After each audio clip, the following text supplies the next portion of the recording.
أعوذ بالله من الشيطان الرجيم. بسم الله الرحمن الرحيم.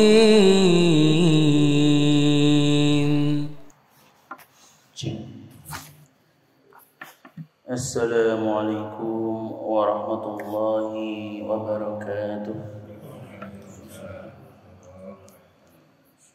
Alhamdulillah, innalhamdulillah nahmaduhu wa nasta'inuhu wa nastaghfiruh wa na'udzu billahi min shururi anfusina wa min sayyiati a'malina.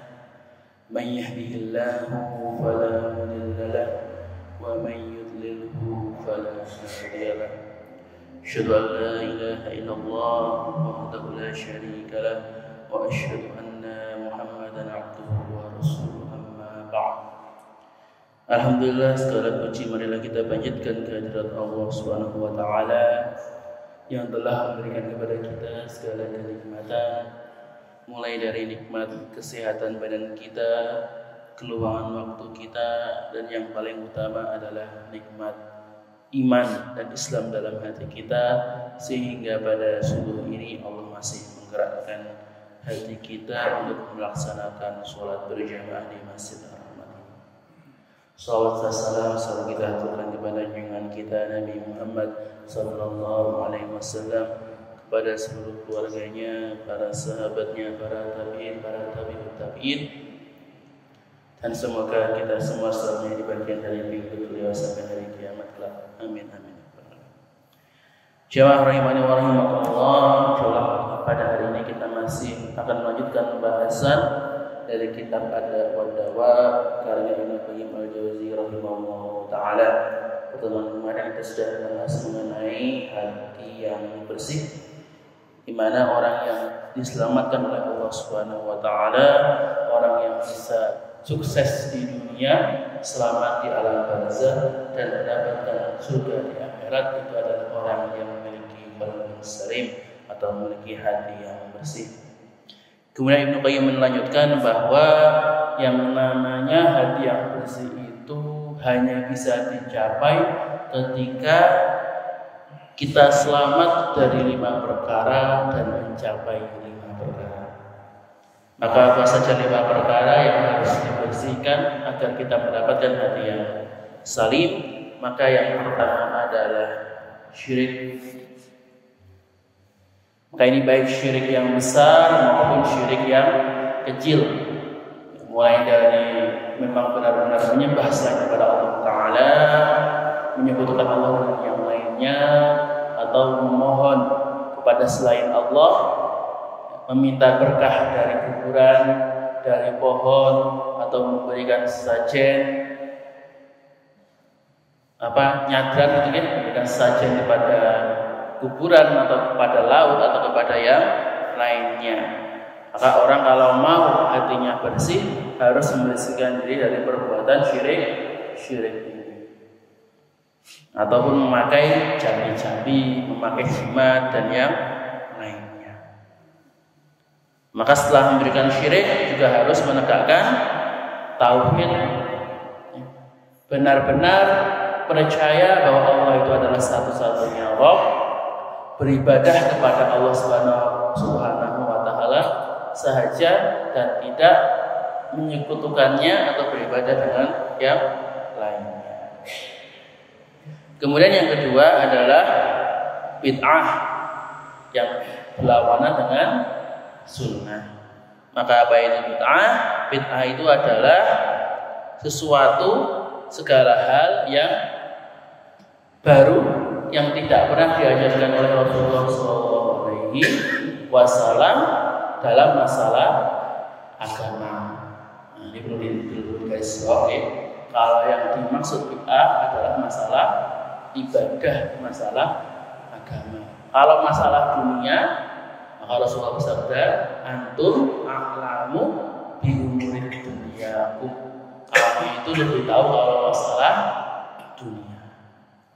Misalnya mie, nah ini kan nggak ada zaman Rasulullah ya, lampu, beton, karpet.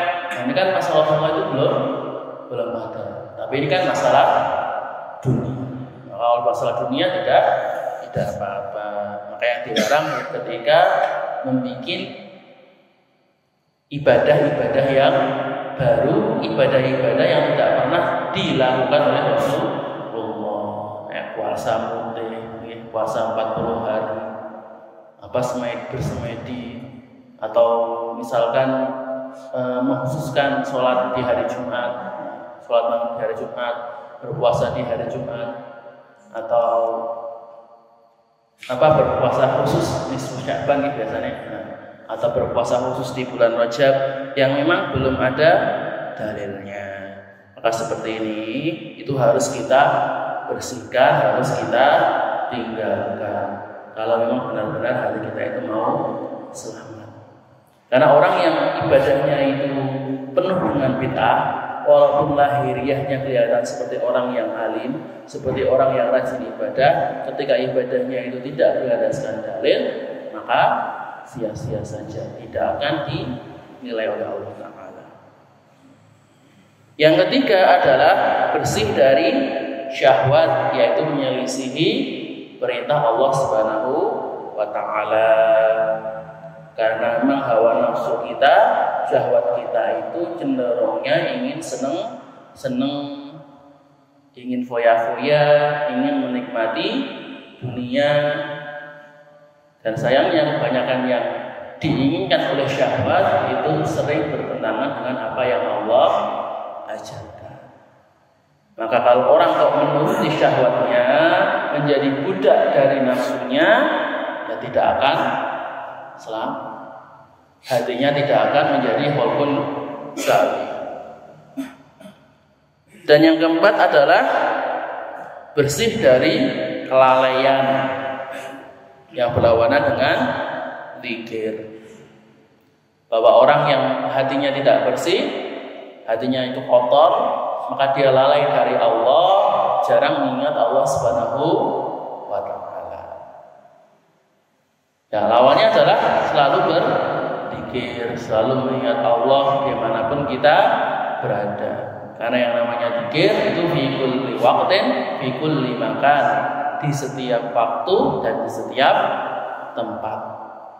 Kapan saja kita berzikir, ketika berjalan, ketika di kantor, ketika makan, ya, ketika bekerja, dimanapun kita berada, adalah selalu berzikir kepada Allah Ta'ala. Kecuali yang nggak boleh itu di WC atau di kamar mandi. Ya, itu kan memang tempat yang tidak boleh ada nama Allah. Kalau selainnya, ya adalah kita selalu tadi berzikir dan mengingat Allah Ta'ala. Dan yang kelima adalah hawa nafsu yang bertentangan dengan kemurnian dan keikhlasan. Kalau kita memang ingin hati kita itu selamat, hendaklah selalu mengikhlaskan amal kita, seluruh perbuatan kita itu kita khususkan hanya kepada Allah Ta'ala. Jangan malah dinodai dengan niat-niat yang lainnya. Maka inilah 5 perkara yang merupakan penghalang dari Allah Ta'ala, penghalang dari keselamatan dan kebersihan hati kita. Maka Ibnu Qayyim al-Jauziyah kemudian menuliskan bahwa kebutuhan yang paling utama bagi seorang hamba itu adalah memohon kepada Allah agar ditunjuki jalan yang lurus. Sebagaimana setiap sholat, setiap rakaat kita minimal 17 kali sehari kita memohon kepada Allah Ta'ala, ihdinas siratal mustaqim. Ya Allah, tunjukkanlah kepada kami jalan yang lurus. Selalu mohon kepada Allah Ta'ala.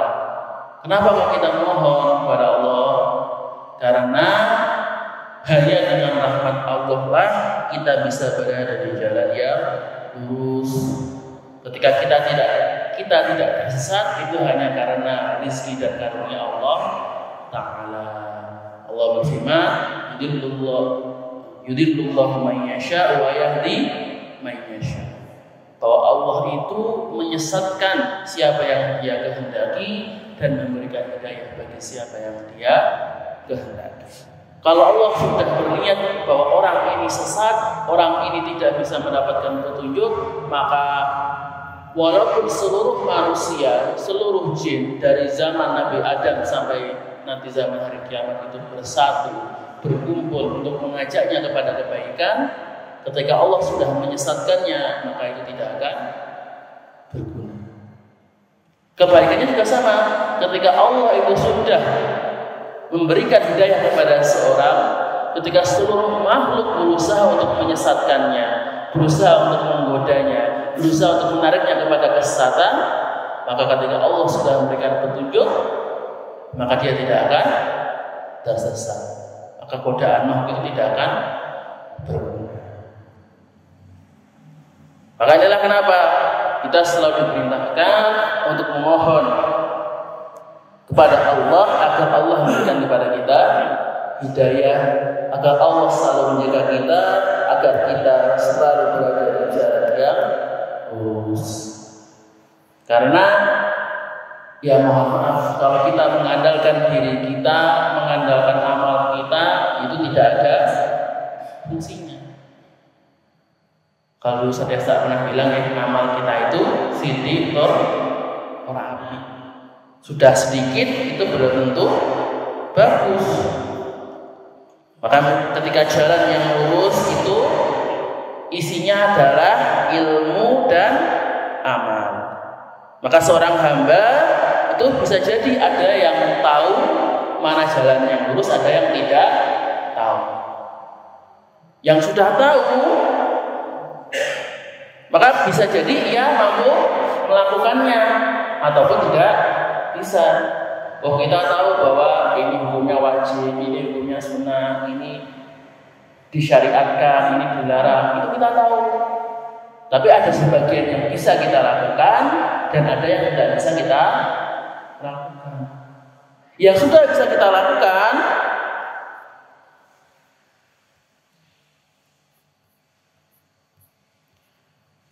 maka yang sudah bisa kita lakukan, yang sudah kita bisa lakukan, kadang dilihat niatnya, apakah melakukannya itu ikhlas karena Allah ataupun karena yang lain. Ya, jadi ibadahnya karena mengharapkan pujian, mengharapkan hadiah dari manusia. Maka yang sudah ikhlas masih dilihat lagi, apakah ikhlasnya itu ibadahnya benar-benar sesuai dengan tuntutan Rasulullah atau malah tadi masuk ibadah yang di luar tuntunan Rasulullah. Jadi bisa kita lihat kalau mau mengandalkan amal kita untuk mendapatkan hidayah itu sangat sedikit sekali, sangat kecil sekali. Inilah kenapa kita selalu mengandalkan kepada Allah, bersandar kepada Allah, bahwa Allah yang bisa menolong kita. Allah yang hanya Allah yang mampu untuk memasukkan hidayah ke dalam hati kita sehingga kita selalu berada di jalan yang lurus, supaya kita terhindar dari godaan-godaan maksiat, dari tarikan-tarikan dosa yang berusaha menjatuhkan kita dari jalan yang lurus tersebut. Maka ketika seorang hamba itu Allah tetapkan, Allah sesatkan dari jalan yang lurus tersebut, ya Allah sesatkan dia dari dunia maupun di akhirat, maka itu adalah hukuman dosa yang paling besar. Maka jemaah rahimani wa rahimakumullah, maka bagaimana supaya kita selalu berada di jalan yang lurus ini? Ya, setelah memohon kepada Allah, selalu berdoa kepada Allah, maka kita tetapkan, kita jadikan akhirat itu seolah-olah di depan mata kita. Kita selalu bayangkan bagaimana akhirat itu, kita selalu bayangkan bagaimana kehidupan kita nanti setelah dibangkitkan kembali. Dan kita jadikan dunia ini sebagai ladang akhirat, sebagai tempat mencari bekal, bukan sebagai tujuan utama. Karena kalau dibandingkan dengan akhirat, dunia itu seperti setetes air dengan lautan. Jadi tidak ada nilainya, tidak ada harganya. Jemaah rahimani wa rahimakumullah, mungkin cukup sekian yang bisa saya sampaikan pada pagi hari ini. Jika ada salah kata maka datangnya dari diri saya sendiri dan saya mohon maaf sebesar-besarnya. Dan jika ada kebenaran, maka semoga kebenaran ini bisa kita terapkan, kita laksanakan di dalam kehidupan kita. Aqulu qouli hadza Subhana rabbika rabbil izzati amma yasifun wa salamun 'alal mursalin walhamdulillahi rabbil alamin. Shadaqallahul 'azim.